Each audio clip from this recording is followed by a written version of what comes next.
Muchas gracias, señora presidenta. Ha pasado medio siglo del golpe de Estado liderado por Juan María Bordaberry y la Junta de Comandantes en Jefe de las Fuerzas Armadas. Ha pasado medio siglo del inicio de la heroica huelga general. Mucho se ha escrito, mucho se ha debatido. ¿Por qué? ¿A qué se debe semejante interés? Sin duda, a su enorme actualidad. El daño a la sociedad uruguaya fue brutal, fue duradero y las heridas aún no terminan de cerrar. Sí quedarán deudas pendientes. La verdad sobre las y los desaparecidos sigue secuestrada por unos cobardes criminales que tienen información y no la brindan. ¿Cómo puede haber quienes hoy sigan solidarizándose con ellos? ¿Cómo puede haber quienes nieguen tantas atrocidades? La no aparición de los restos es la continuación del crimen que da un presente desgarrador a la dictadura. Pero no es la única herida.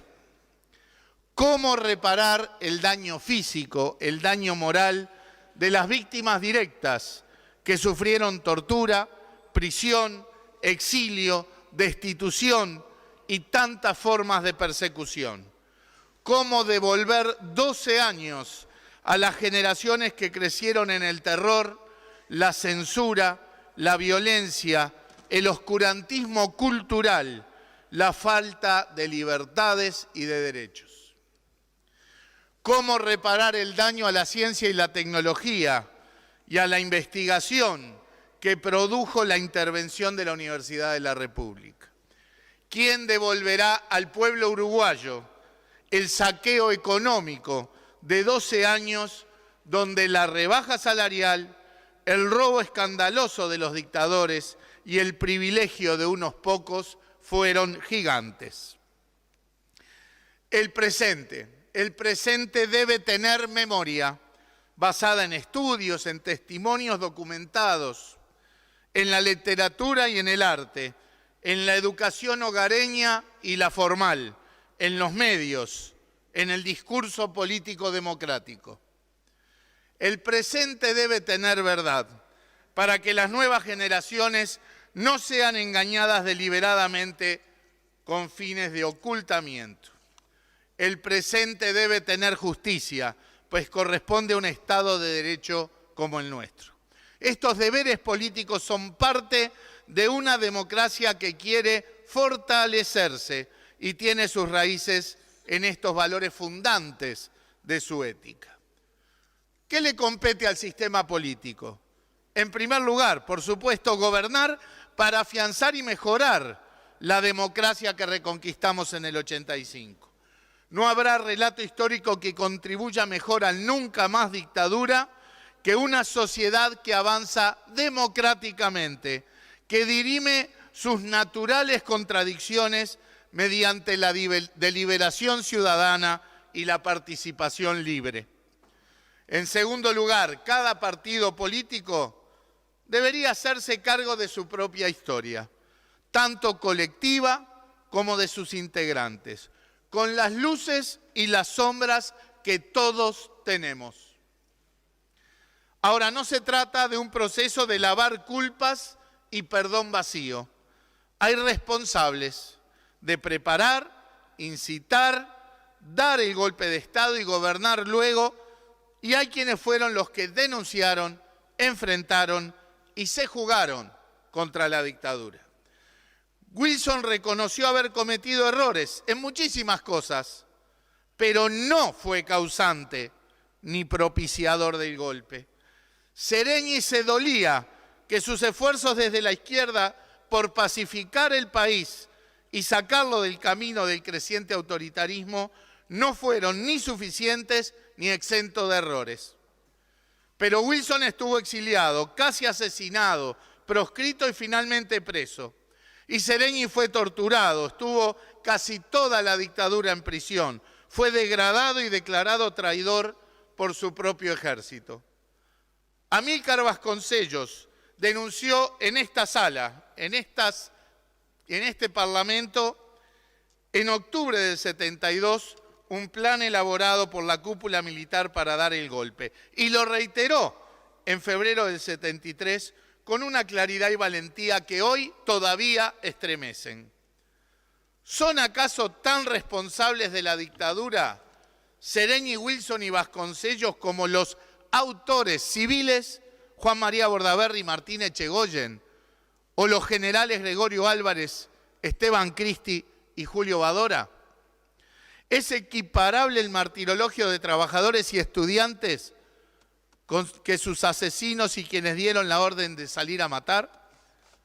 ¿Son los mismos errores los de la cúpula de la CNT, con José de Lía, con Gerardo Cuestas, con León Duarte, tantos otros que sufrieron todo tipo de vejaciones, incluso la muerte y la desaparición, que los horrores cometidos por los oficiales de la OCOA por órdenes de las máximas autoridades del régimen? ¿Será que dos demonios actuaban simétricamente, respondiendo golpe a golpe durante 12 largos años? Falso de toda falsedad. Se encargó Wilson en dejarlo claro ante el Congreso de Estados Unidos en el 76, que las propias Fuerzas Armadas habían anunciado la derrota de la subversión a fines del 72. El golpe no fue por una guerra interna. ¿Hasta cuándo se va a seguir encubriendo a la derecha autoritaria uruguaya con raíces que recorren todo el siglo XX? ¿Acaso no los conocemos? Tengo todo el respeto por los partidos tradicionales. Tengo todo el respeto por sus grandes mayorías democráticas en la historia de los partidos tradicionales. Pero fue la derecha de Aguerrondo, fundador de los Tenientes de Artigas, verdaderos líderes militares del asalto al poder una década después. Fue la derecha represiva de Pacheco Areco, fue el sector de Echegoyen, primer presidente del Consejo de Estado, que ya había acompañado la dictadura de Terra en los años 30. Fue la juventud uruguaya de a pie, dedicada a agredir estudiantes con palos y cadenas. Fue el Escuadrón de la Muerte, que actuó con total impunidad en la época. Fueron algunas directivas empresariales que apoyaron entusiastamente el golpe para terminar con los sindicatos y las propuestas, y con igual entusiasmo rebajaron los salarios e impusieron el terror en las fábricas. Basta mirar el desarrollo de estas tendencias a lo largo del siglo XX para entender su confluencia cuando la crisis estructural del país y los factores externos de la Guerra Fría llevaron al golpismo como alternativa. Estados Unidos respondió con virulencia a la Revolución Cubana y reorientó la estrategia de la seguridad nacional hacia el enemigo interno. Formó a la nueva oficialidad de Latinoamérica en la contrainsurgencia con los manuales de tortura y guerra sucia y apoyó todas las dictaduras y su Plan Cóndor. Aquellas fuerzas de derecha autoritaria junto a poderosos sectores económicos catalizaron con la estrategia imperialista norteamericana para arrasar con cuanta causa democrática y progresista asomara en nuestro continente. Estamos comprometidos con Fuerzas Armadas que cumplan con honor artiguista el papel asignado por la Constitución y las leyes. Las queremos modernas, profesionalizadas, en total sintonía con nuestro pueblo. Nada de eso está en cuestión, todo lo contrario. Pero al mismo tiempo nos preguntamos, ¿cuándo serán las propias Fuerzas Armadas las que repudiarán a los oficiales golpistas y a los torturadores? ¿Cuándo se homenajeará en los cuarteles a los tantos sereñis que estuvieron presos por mantener la dignidad del uniforme militar y defender la Constitución? ¿Cuándo se profundizará la enseñanza de la brutal historia de la dictadura y sus autores civiles y militares en toda la educación? Estas son algunas asignaturas pendientes para el actual sistema político, sistema democrático.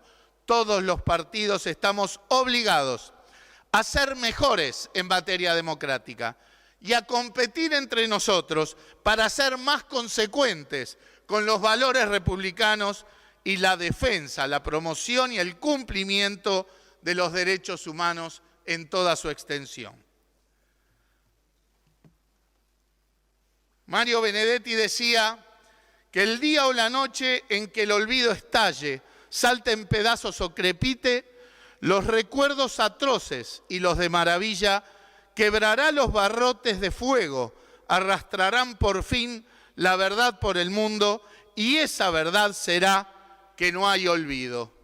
Señora Presidenta, siento que el presente nos obliga a luchar, a luchar, a luchar toda la vida para que nunca más haya dictadura, para que nunca más haya terrorismo de Estado, para que haya por siempre democracia en el Uruguay. Muchas gracias, señora Presidenta.